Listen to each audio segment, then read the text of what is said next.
فائز کی ماں اپنی بیٹی کو بتاتی ہے کہ میرے ہاتھ وہ سب کچھ لگ گیا ہے جسے حریم کو فائز سے دور کیا جا سکتا ہے۔ بیٹی کہتی ہے مجھے بھی دکھائیں، جس پر اس کی ماں کہتی ہے بیٹا صبر کرو، ابھی نہیں۔ دونوں ماں بیٹیاں بہت خوش ہوتی ہیں۔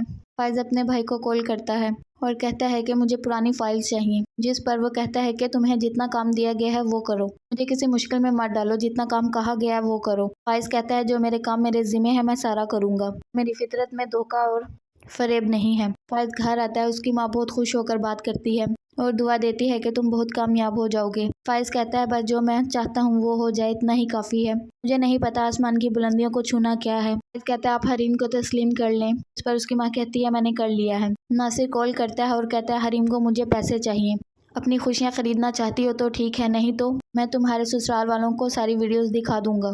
ناصر کی وجہ سے بہت پریشان ہوتی ہے، تبھی اس کے بھائی آ جاتے ہیں، آ کر کہتے ہیں تم اتنا پریشان کیوں ہو رہی ہو؟ میں چاہتی تھی کہ ہم دونوں زندگی میں آگے بڑھیں، خوش رہیں، اب ہمیں اپنی زندگی میں کچھ کرنا چاہیے، پریشان رہنا کوئی مسئلے کا حل نہیں ہے، مجھے باہر سے جاب آفر ہوئی ہے، میں باہر جانا چاہتا ہوں۔ تبھی ان کے ابو آ کر کہتے ہیں میں نے تو اجازت دے دی ہے اسے باہر جانے کی، تم بھی اپنے گھر میں خوش رہو، جب بھائی جانے والا ہوگا باہر تو آ کر ہمارے پاس رہ لینا کچھ دن۔ حریم کہتی ہے چلیں ٹھیک ہے جیسے آپ کہتے ہیں۔ فائز کی ماں اپنی بیٹی کا رشتہ کرنے کے لیے اپنی دوست کو بلاتی ہے، اس کی دوست کہتی ہے آپ بھی ہمارے گھر آئیے گا، ہمارے غریب خانے میں۔ اس پر فائز کی ماں کہتی ہے کہ ہمارے پاس اللہ کا دیا سب کچھ ہے، بس اچھے لوگوں کی تلاش ہے۔ فائز حریم کو کہتا ہے تم پریشان مت ہوا کرو، صبر کرنا چاہیے، جو ہونا تھا ہو گیا، اللہ آنٹی کی مغفرت فرمائے گا، میں ہمیشہ تمہارے ساتھ ہوں، خود کو کبھی بھی اکیلا محسوس مت کرنا۔ حریم بتاتی ہے کہ مجھے نیند نہیں آتی راتوں کو۔ فائز کہتا ہے چلو اب تو ہم گھر جا رہے ہیں۔ ناصر جاتا ہے اور جا کر کہتا ہے فائز کی ماں کو آپ نے تو بلایا نہیں، میں اس لیے خود آ گیا۔ فائز کی ماں پیسے دیتی ہے اور کہتی ہے آج کے بعد میرے گھر میں بنا بتائے مت آنا،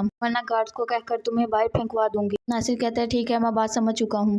فائز کی ماں کہتی ہے کہ باقی پیسے تم حریم سے وصول کرو گے، جیسے بھی کرنے ہیں، تمہیں پتہ ہونا چاہیے کھلاڑی کو میدان میں اترتے وقت پتہ ہونا چاہیے اس نے کیسے کھیل کھیلنا ہے، اور جیسے جیسے میں تمہیں کہتی رہوں گی ویسے ویسے کرتے رہنا۔ ناصر کہتا ہے چلیں ٹھیک ہے، کہہ کر چلا جاتا ہے۔ حریم گھر آتی ہے، فائز کی ماں کہتی ہے کہ کام والی نے مجھے کافی بنا کر دی، مجھے ذرا اچھی نہیں لگی، وہ بھی کہہ رہی تھی کہ حریم جیسی کافی وہی بنا سکتی ہے، میں نہیں۔ حریم کہتی ہے بنا دوں، وہ کہتی ہے نہیں ابھی تم آرام کرو، بعد میں بنا دینا۔